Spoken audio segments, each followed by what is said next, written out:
What's up, profitable stylist? Bernard is late for class, so I'm going to get this thing going. We are talking about education today, and how fitting that Mr. Man is late. Where's your coffee? I thought you was making coffee. Yeah, I put too much creamer in it, and it was I gotta So, wash it. Bernard, is education? You just came back from a show. We've been talking about shows. We've done a couple of shows in the past month. 6 weeks. Is education alive or dead at shows? Is there in the middle answer? Is there in the middle answer? Yeah, I think education caught COVID itself, and it's feeling a little down, and it is not quite. It's off the ventilator, but it's not quite out of the hospital or out of the ER just yet. So I was, Okay, so you'll take that stance. I'm going with it's very much alive. yeah, Oh yeah. yeah. And why do you think this, sir? Have you been to a hair show lately? I've been to a hair show lately, and and look, I just wrote an article about the education review for this year and what the education is going to look like for next year, right? At least for us over here at HTB Beauty at Here's the Bling. I had to go back and re-look at my numbers from the prior 2 years. This year alone, I taught as many classes as I have in the past 2 years combined. And I'm literally teaching Sunday through Friday. I'm teaching, like, I'm not just only teaching on Mondays anymore. I'm teaching almost after this live, I have to go teach a class. Like, it's insane the amount of education. It's different. I'll say it's different. I'll say it that way. No, I think it's back. I mean, it's on the comeback, no doubt. But I mean, it was like completely gone and dead through COVID, right? There was like at least one whole year, maybe two of barely anything. And some show groups that had shows every single year in the same location are having their first one again this year, and some are next year. And then you've got, I'm going to use this one show that I just went to, Premier Birmingham, Alabama. If you want to see me almost tear up and cry, I did a live on my personal profile. I was a little sad. I did a live and that's where it all started for me.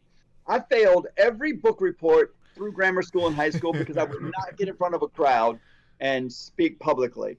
And then I went to Premier Birmingham, Alabama about 20 years ago, and I was doing a bunch of Great Lengths hair extensions. And I go to that show and I'm like, God, they keep raising the freaking prices.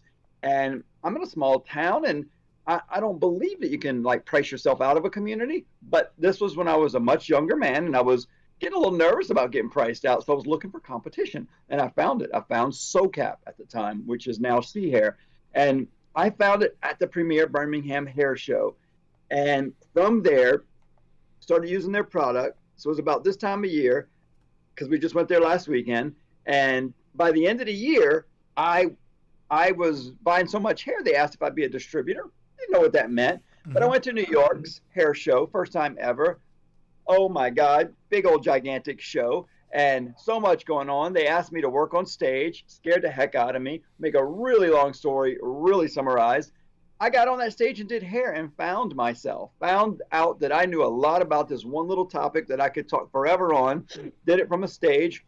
Then a guy asked me to come down there to Orlando and do the same thing at that show because he said his wife would never do it. And then your boss asked me to come to Chicago and do it because you weren't around yet. And then I ended up in Vegas, and I was on every major. And then I did it again in Premier at Premier Birmingham for ourselves instead of finding them there. I ended up doing my own show, and it was a wonderful few years. I figured out I can speak in public. I had a lot to offer, and I loved education. So when I look back at that beginning, it was so much fun, such a fun circuit, launched my career, started selling hair extensions and many other things. And then I told my staff, go to the show with me. I think shows are coming back alive. And there's a few other details I'm going to talk about. But I think shows are coming back alive. I get there, and this girl that was one of the first educators I ever used on stage introduces herself to me. And I'm like, oh my God, Christy Cangelosi, where have you been? It's been forever. And she said, I just heard that this is the last year they're having this show here. What do for you like the mean? Birmingham is not having the premiere show in Birmingham anymore. They just stopping. Oh. Oh, that was a little in the Wait, heart, you it's know. stopping and moving to another area, or it's just stopping altogether? They say, but they could just expand because they have expanded. They're having shows and they okay. So they had Premiere Birmingham, Premiere Orlando. Is all I ever knew about for the Premiere group. I know they had hair shows in all these other big cities, but they said we're going to be having. Uh, we also have Columbus, Ohio, and we also have something in Texas. I don't know. You might see it in your list over there. And so they're saying we're moving it over to Texas. Well, they could just reopen another one in Texas, but for some reason, this city's not working. It's too much for them. Whatever it is, doesn't matter to me. I was at that show and it was in this one room, and it used to be in two large rooms with about a half size room in the middle as an aisle going to the other room. And we always set up our booth in that half room because people would come back and forth and past you much more. So at the end of the show, they opened the door to start moving pallets around and stuff. And I went in there to do my live and I saw the door open and I went in. Whoo, boy, I really got choked up. The whole room's empty. And I'm like, this show is dead. I mean, it's dead because it's the end of the second day. Yeah, And right. I started in the middle of this empty room right here. And I just found out this is it. This is the end of this show. I was so happy to be there. I'm kind of getting choked up now. I was so happy to be there. Kind of like a goodbye, Birmingham.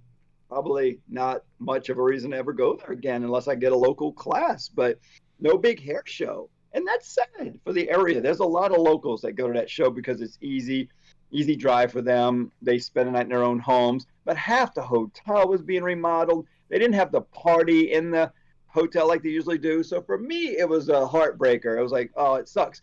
But this is all I'm gauging shows on is this one, obviously. And it was about a third, maybe about a third of what it used to be.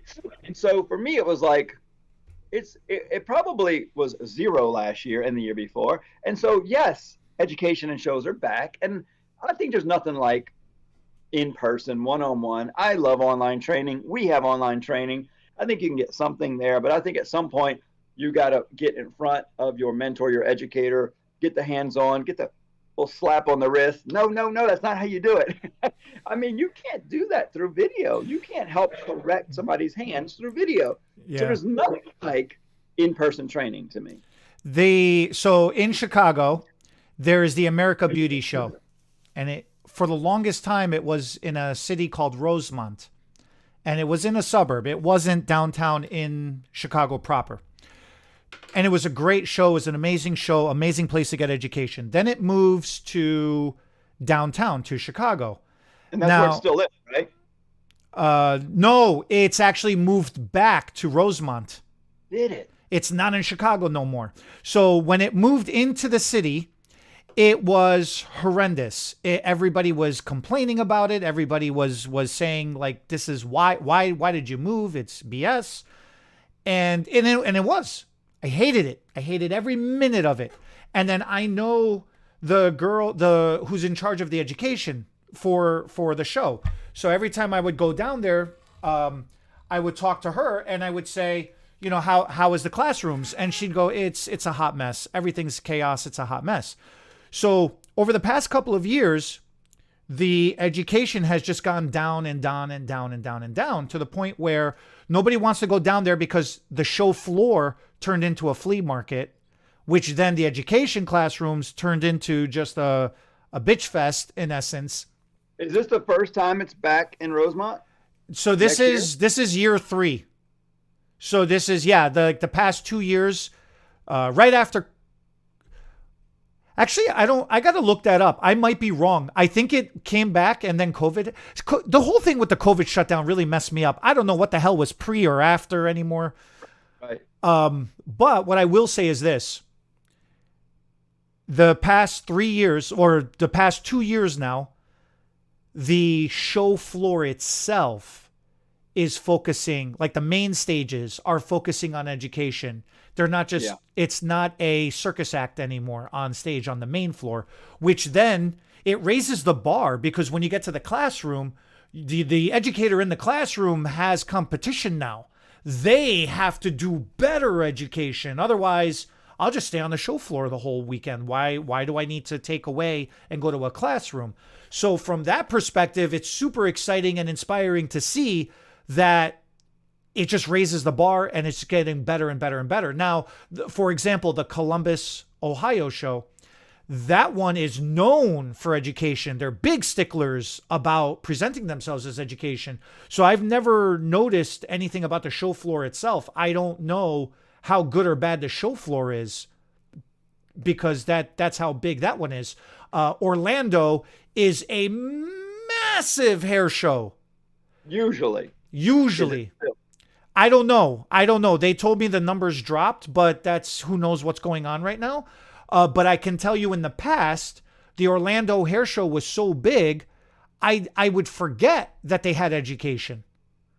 So let me tell you, I hate using soft words like not true or fibbing, flat out lie. I feel like I was lied to. I want to, when people talk politics and they're like, well, I think he didn't tell the truth or he told a non-truth. He lied. He lied, And so for me, I was asking, and I think there's a lot of factors involved here. I was asking, what's the attendance for this premiere show? I called the premiere group themselves, and they're telling me now. What I find out is you have new employees. You have new employees working the sales team, and they don't know what used to happen. So they're being told by somebody else in the office or some hairdresser, oh, I think it's back. Oh, yeah, numbers are back to pre-COVID. So one of those ladies told me that it's back to pre-COVID numbers. And so I get there and I'm like, well, first of all, no, because the lobby of this hotel used to look like a hair show itself, because all the hairdressers, 90% of them stayed in this hotel. So half the hotel shut down. So I'm like, okay, so maybe they're in surrounding hotels. We'll see tomorrow. So we get to the first day of the show, and you'll see in my live, there's big empty aisles around. So the show's kind of pushed to the middle of the room, and way down on the sides, the food area is bigger, the more tables for food because there was less booths. The aisles between the booths were not as packed as usual. And on the ends, they didn't have as many booths. And then, of course, I find out they didn't have anything in the half room that we used to be in. And then there was a whole other floor before. So there was less than half the booths, less than half the people. I'm excited to see it come back. I don't know if that's the case in every location, but to me, I was told by somebody on their staff back to pre-COVID numbers.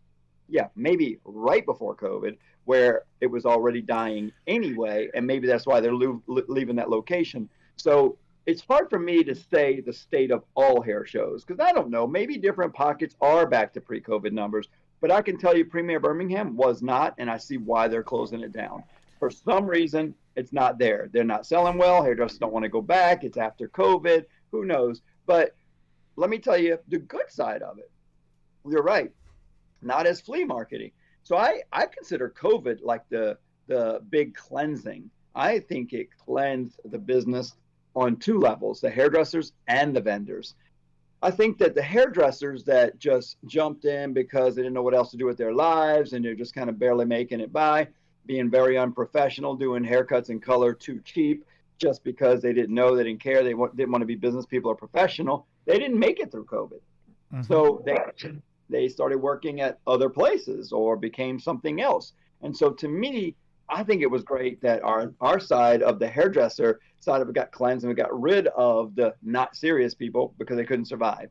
Unfortunately, we lost a few good ones because they couldn't survive either. I get it. But on the other side, vendors, there used to be a couple hundred hair extension companies out there, and at least 20 or 30 that would try to get a booth at a hair show and all try to get their little piece of the pie. And you know what? Some were good and it was okay. But so many had such terrible education and terrible hair. And you know what? They weren't there in Birmingham. I'm hoping they won't be there at the big shows either. So there was like, I should have had a booth at this show, just show on stage extensions, because there was Ulta Beauty there, and they don't sell hair extensions, but they got to cut, they're just representing like, hey, come work for Ulta as a hairdresser. and look, we do this. And so they had a girl doing some hand tied wefts at one of the booths, and she was okay, doing a nice, neat job. They had a couple of stylists showing some 20, 30-year-old techniques where they were doing a little braid along the scalp and then Oh sewing it yeah. in. And I'm like, wow, been that hasn't been around in a long time, and it's a little tough on some people's tender scalps. So there was no keratin bonds at the show. There were no beaded extensions per se, just just some hand tied sewing techniques that did use a few beads along with it, but no professional hair extension companies there. So of course the question is, of course, my business partner is like, maybe none should be there, even up. Or I hate for the other companies to hear me right now. They're all going to go. I feel like we go and we have no competition. Where are they? So in some ways, you've got just a couple of the better companies out there. And then the part I like, and some people might not like, but it's good information for our base. Listen to us now. There's no Paul Mitchell, Matrix, Farouk. There's no big companies there because they need those masses of numbers to make money off of, because they pay big money for their educators to get on stage, and they do good presentations. No big sexy. Maybe they'll be at some of the bigger shows, but I don't know. I see it as a good thing. It's letting a lot of the smaller companies shine, and they're not taking up the crowds with just hype that didn't really teach anything anyway. And so now, even in Birmingham, there was some really good education. The barbers were able to really show their stuff without the loud music of the big booths just blowing out the sound systems. There was some really good cuts going on. There was some really good education. There was no big giant stage though. There was just private rooms with stage. But see, this is you just said it exactly. This is the thing. When the big companies would come into the shows, that's why the shows were expanding and getting bigger and bigger and bigger, because those guys, they would take a 50 by 50, then the next guy would take a 60 by 60, they take a 100 by 100. Each company would try to one up the other company. Right. At one point, they were starting to become like $1 million booths. And I'm just Yep. talking about the setup. I'm not even talking about sales Right. generated, just the setup. It was insane. And so at that point, when you've invested that much money and you've got that much space taken up, you're taking up that much real estate, you are forced. There's no other way but to make a show out of it. Well, I remember the one year they legit had a bouncer. They had, I mean, look, the presentation was cool. It was dumb as hell, but the presentation itself was amazing. They had a red carpet. Yeah, they had a red carpet with with whatever that movie separator rope things are called. Yeah, the rope. Yeah, they had a bouncer there, and you had to stand in line to get in to see the stage and to go into the selling area. It worked. So I guess It worked. for the people, our main point here is you need to go to a hair show. I mean, you do need to go to a hair show. Well, And that's this- what I was saying. Yeah, because you and go this to the would hair probably show. No, This hold would on. probably be the year. You to son do it. of a god! Stop talking over me. Go ahead, Eddie. You go first. No, this is exactly what I'm talking about. The smaller companies cannot compete. They don't have those kind of a budgets. When you go to a hair show now, you're like, oh, well, if this brand and this brand and this brand and this brand isn't going to be there, then what's the point of going to the show?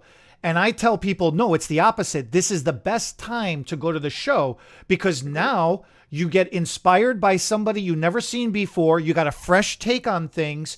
And these guys are trying their damnedest to impress, because they don't have the brand recognition. They don't have the market share. They don't have the whatever glam and glitz budget to work with. So they actually, what else is left?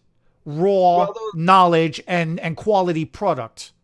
those big booths also, those educators are told what to do also.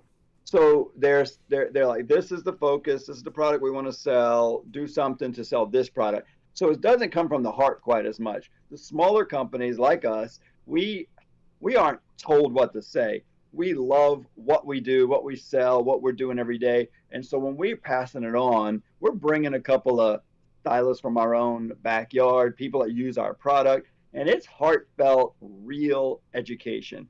I had a stylist, not last week, but the week before. She used to work at Fantastic Sam's and said she made $600 or $700 every 2 weeks. I said, wait, every 2 weeks? How'd you survive? She said, barely, Bernard. I was about to quit the business. So in Alabama this last weekend, Shelby's her name. She said, Bernard, I said, so Shelby, what'd you think about that $4,000 paycheck last week? She made $4,000 in 1 week. And you know Oh, what? that's cool. I'm a commission salon. I mean, a lot of it comes because I teach them all and her how to do hair replacement, hair extensions. So most of it's extensions for her. Now, they all have the same opportunity in my salon. Some do better than others, but she really takes what I teach her and runs with it and does more. And her paycheck, it might have been $6 short of 4,000, I think is what it was, or something like that.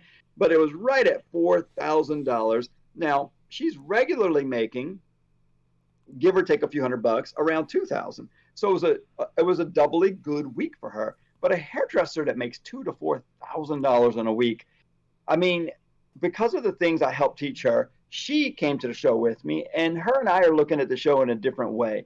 I said, Shelby, I want you to look around and see. We're going to be back on some of these stages. You see how they present, you see how they hold themselves, you see how they're showing the crowd what they're doing. They don't have their back to the audience. Some of them did. So we were looking at it in a different way. But she doesn't make that kind of money by accident.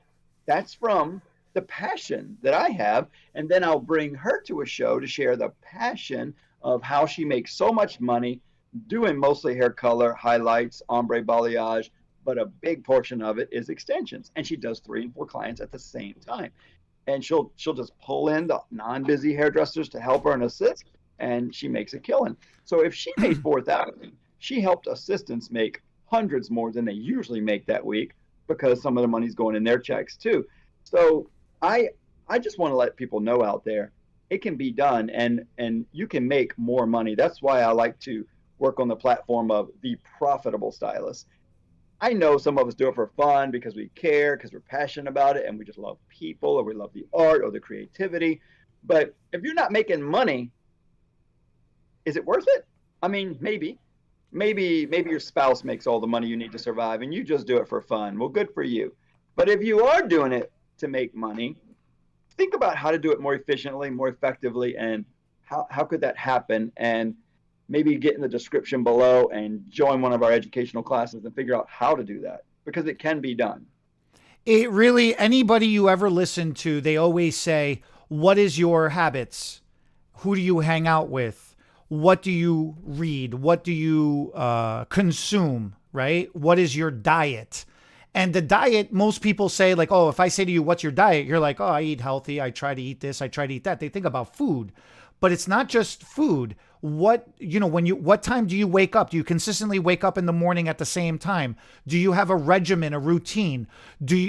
How do you mentally keep yourself positive all day, or do you keep yourself negative all day? How do you view things when you go into it? There is a system. And if she follows the system, like you're saying, she does exceptionally well, which she does. She really does take what you say to heart, Yep. and that's why we started doing this.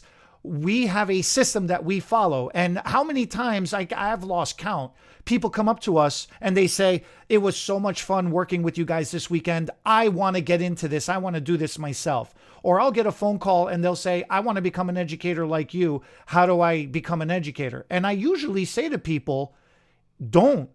It's not worth it. It's not worth the headache. It's going to change your life, and, Name, and name some of those hair shows. Name some of those hair shows you have on your list. Where are the shows out there in the world? Hey, where are we going to be next? Together, we're going to be what city, what state, what date? so the next one I know about is Chicago. You're coming up Yep. by me?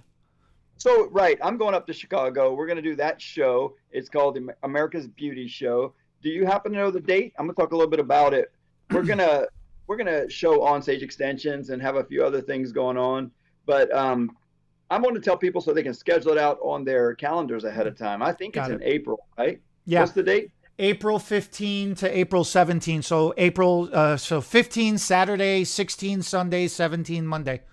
Okay, you said till 18th. I'm like, it's not 4 days. So this is when you hear of a show being 3 days, that's a rare occurrence. There's only a couple out there that do 3 days. Most of them are 2 day shows.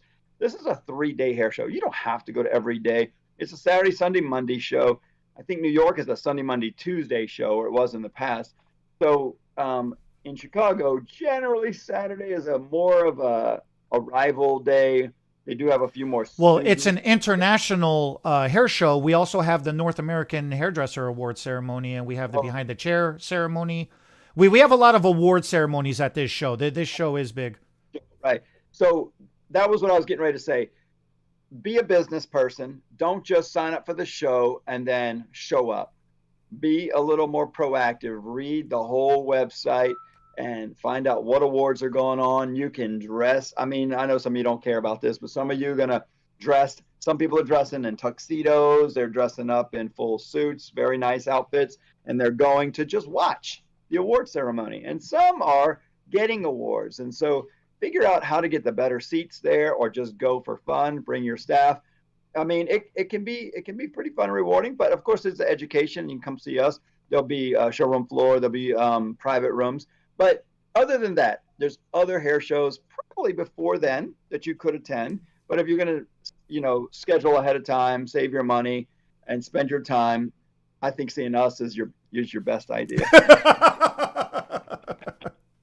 And many others, but We will main give you everything from every show combined just in our segment alone. right, right. What other just quickly from that site you just looked up? What other hair shows are out there and some dates that people might be interested in? So Columbus, Ohio just happened. Texas is just happened. Okay, what's going on here? Here we go. BarberCon Atlanta coming up next month.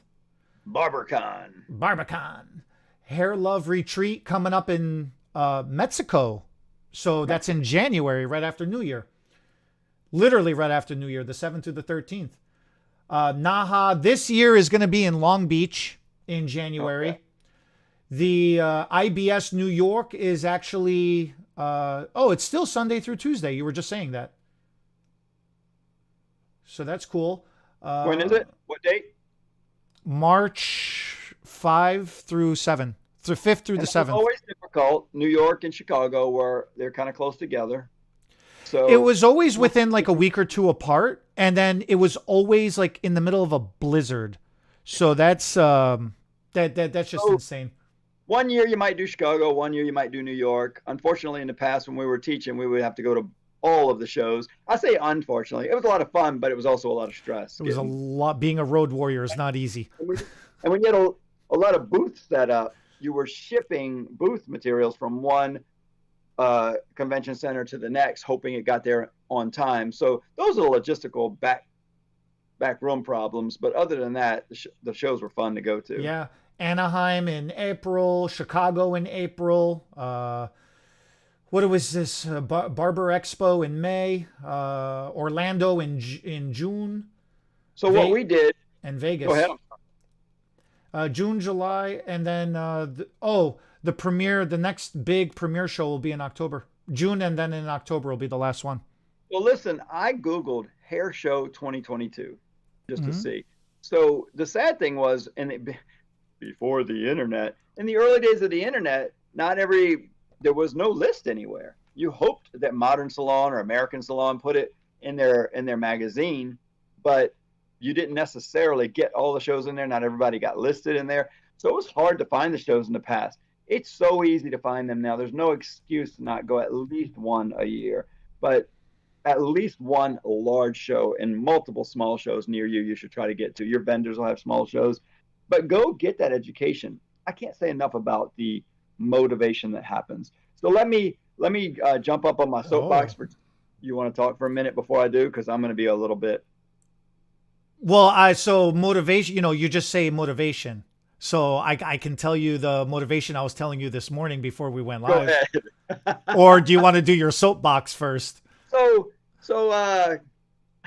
Eddie gets on this morning before we get started, and he goes, I sent him some videos to edit of my son doing hair replacement. And he did it right here in this studio with the cameras on him. And I'm like, I had different mics on each camera. Eddie, which one's better? What do you think? And he said, I want to do it. And I'm like, I said, do what? He goes, I want to do it. And I'm not sure what he means. I thought he meant edit the videos, but he's so intense. Like, I want to do it. I said, that's why I sent the videos to you. I'm hoping you will edit them. I don't really. And he goes, I said, wait, do you mean hair replacement? And he goes, yeah. Yeah. Yeah. Yeah. You're a little excited about hair replacement? I look, I've always been fascinated by it. You know, I told the story. My light blew out. It got dark in here all of a sudden.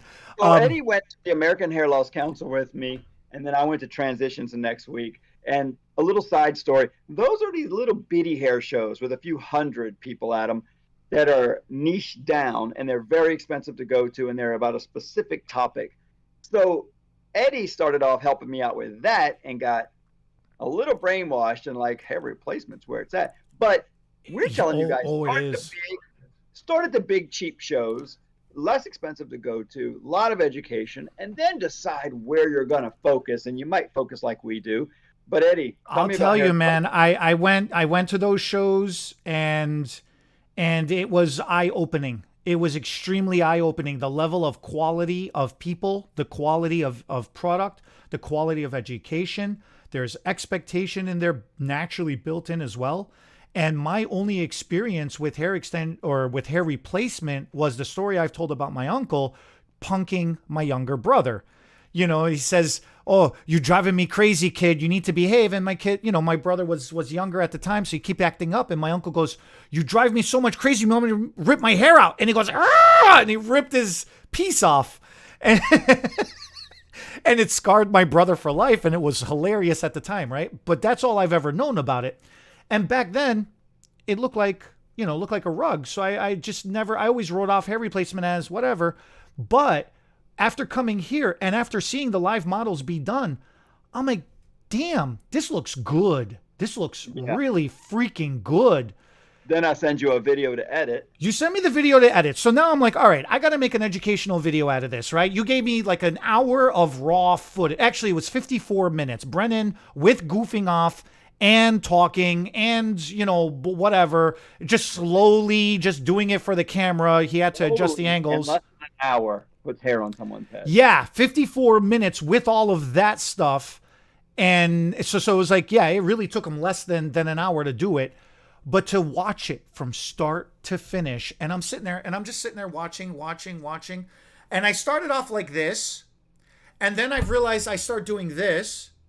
Then I start doing this, and by the end of the video, I was like, I couldn't enlarge the video big enough. Like I couldn't zoom in enough. That's why you were like this. I'm like closer into the freaking monitor. I'm trying to look at the stitching around the hairline. Like the model, the guy that he put the replacement piece on literally had his hair slicked back. And then at one point you hand him a water bottle and he sprays his hair. Now it's wet and he still got it slicked back. And I'm like freaking mind blown how amazing this freaking looks. So much so. The last 10 or 15 minutes of that video was just... He's just sitting there in front of a mirror. Brennan left the room. He had another client, right? I put a mirror up and I'm just videoing the guy being, oh my God. He's shaking his head. You handed him a comb at one point. Now he's starting to comb his hair around all different directions, trying to figure out a part. And you said, at what point in the video, you're like, guys, styling guys' hair is really easy. It's left, right, or back. Forward or back. 4 ways. 4 ways, right? I said, for the most part, it's like left, right, forward, or back, or straight up. But this guy went from bald to now he's like, I don't know what to do with all this hair. Like, I don't know what to do when I have hair. He starts tearing up. I'm sitting there in my chair going like, it's like watching it's like watching a Tony Robbins motivational thing, man. I'm like, I want to go to war, so I don't know what the hell I want to do, you know? Like I want to do something. And it's so freaking nuts. I go tell Darren, like, Darren, hair replacement is freaking amazing. I want to do it. He goes, okay, do it. I'm like, no. Like, why are you not as excited as I am? You know? He's like, dude, I don't know why. I don't understand. Just, yeah, do. I'm all for it. Go. I go to the salon. I'm telling Sabrina, I'm like, dude, I want to bring my tablet into the salon because the video's not done yet, but I'm just going to share. Like, I'm going to remote into my home computer to show you this raw footage streaming from my tablet because I can't wait to get this thing edited. You need to see this. I want to start offering it at the salon. I was at my in-laws last night and I had my tablet. I've watched this video now 13 times. Oh my goodness. Because I'm so freaking obsessed. And I'm showing my father-in-law and he's like, can you do that on me? That's really cool. I'm like, no, your head's too big. I can't do it on you. You don't say no. I'm full disclosure. I'm just saying, like, you've been bald. Right. Like, everybody's known you bald for decades. All of a sudden tomorrow you're going to have hair? He's like, yeah. I'm like, yeah. Okay. People want hair. Well, after talking to you about it this morning and you yelling at me, I'm like, all right, I'll go measure his head. It's 5 feet by 6 feet. I don't know. It's a big head. Yeah, so I know a lot of people think that those big bald heads can't be covered, but the average size hair system is, I think it's, oh man, I might be wrong, but I think it's 6 or 8. I think it's 8 by 10, 8 inches by 10 inches. Okay. All right. And then we cut them down to fit the area because the average bald area is 6 by 8 or by 9. I would have never known about this if I never went to a show. Like, right. and here's shame on me. Here's the total shame on me. I've known you over 10 years, well over 10 years. And I've known that you do hair replacement. I've seen you do hair replacement. I have literally been there next to you observing you doing hair replacement. And I've always wrote it off as, oh, that's super cool because it's you, right? And I'm like, right, what the hell does Bernard know? It's not until I went to the shows and then I'm like, watching you on stage, it clicked. I'm like, son of a bitch. I was selling hair extensions at a hair replacement show. But then, like, because we're together all the time, we talk to each other all the time. You're Bernard. You're not Bernard Ori, master, of the universe. You're Bernard. Profitable stylist, right? And it's the same thing. It's like, I'm just Eddie. I'm just go to my in-laws. I goof off. I make them laugh. I come home. I make my wife laugh. I go to the salon. I make my clients laugh. I make my money. I teach people. People say, oh my God, thank you. You're the best. I'm like, oh yeah, sure. No problem. It's my life. But yeah, right. I'm like, I've changed 2,000 people's lives, take a number with everybody else. But then it's not until I was actually at the show and people were walking up to me and talking to me. And I'm like, wow, we really are changing people's lives. And it's like seeing you on stage, I'm like, damn it, we are freaking good at what we do. And this is life-changing and this is inspiring and this is amazing. So, and then like after watching the video, it's like, damn, there's little like I've known Brennan, he was little when I first saw him. Yeah, because he's in it, 25, 26 years old. So if you've known me a decade, he was 15 or 16 years old. Yeah, he was a teenager when I first met him, and he's like, oh, you listen to rock music? I want to listen to rock music too. It's really cool, like...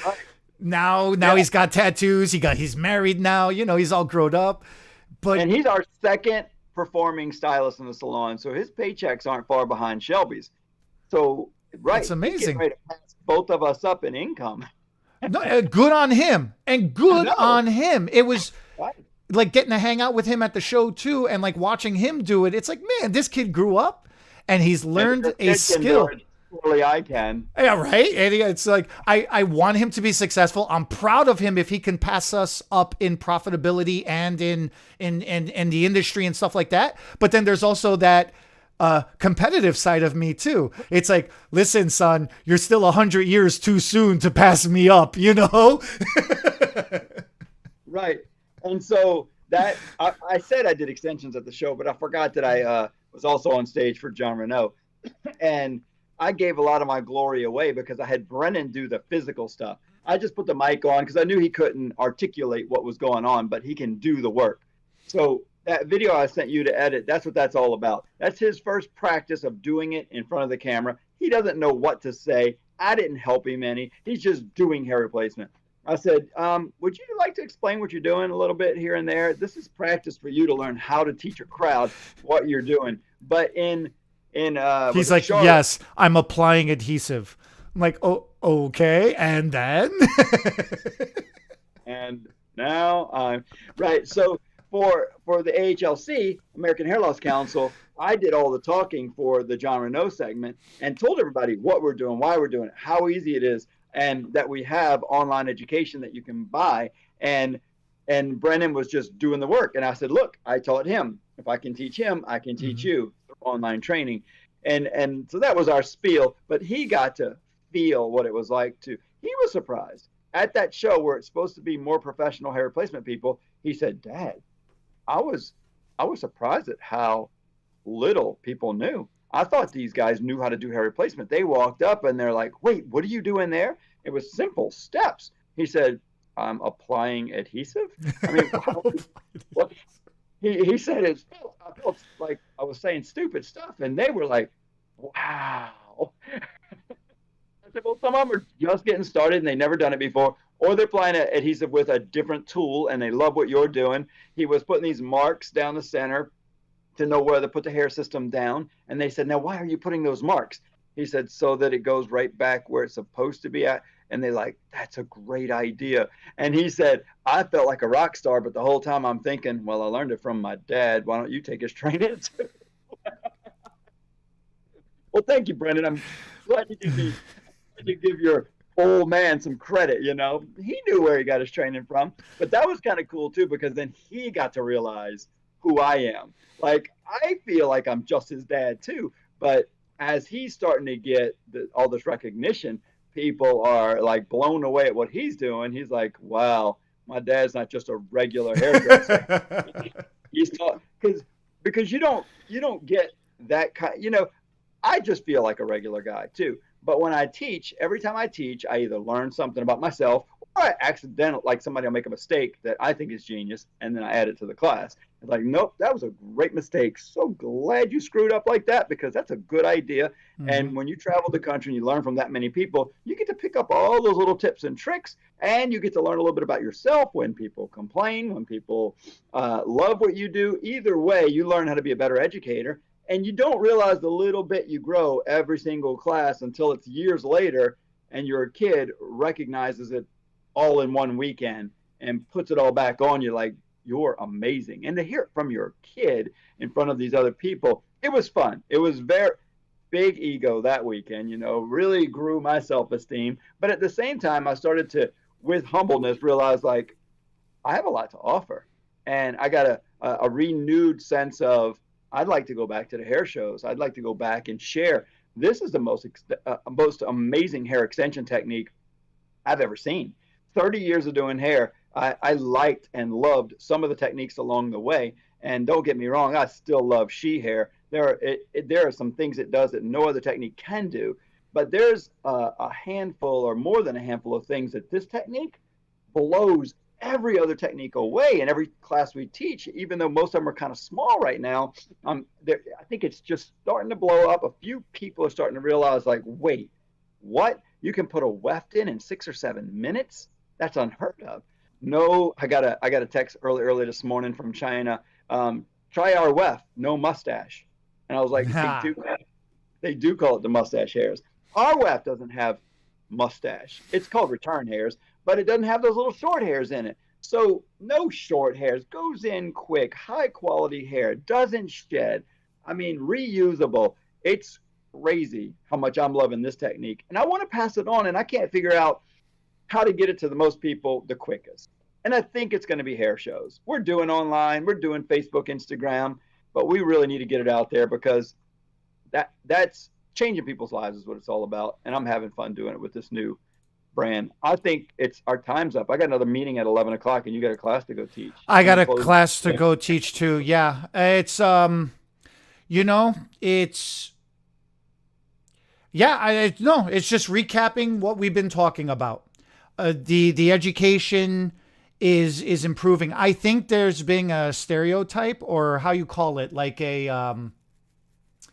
I think it just became like this common thing when shows started getting bigger and the bigger brands started expanding, I think it just became like this hairdresser thing of, oh, the shows are not what they used to be. I used to go there for education and inspiration. Now it's just a flea market, right? And I'm guilty of that myself too.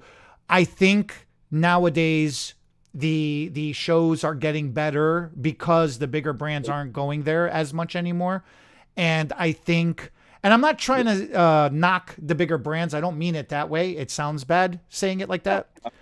But they really did attract a lot of bottom feeder companies that like tchotchke stuff like Pots and Pans and Dr. Scholl's and like 5 Hour Energy. Like, what are you doing at a hair show? You know, massages, right? Jewelry. It was stupid. It started getting stupid.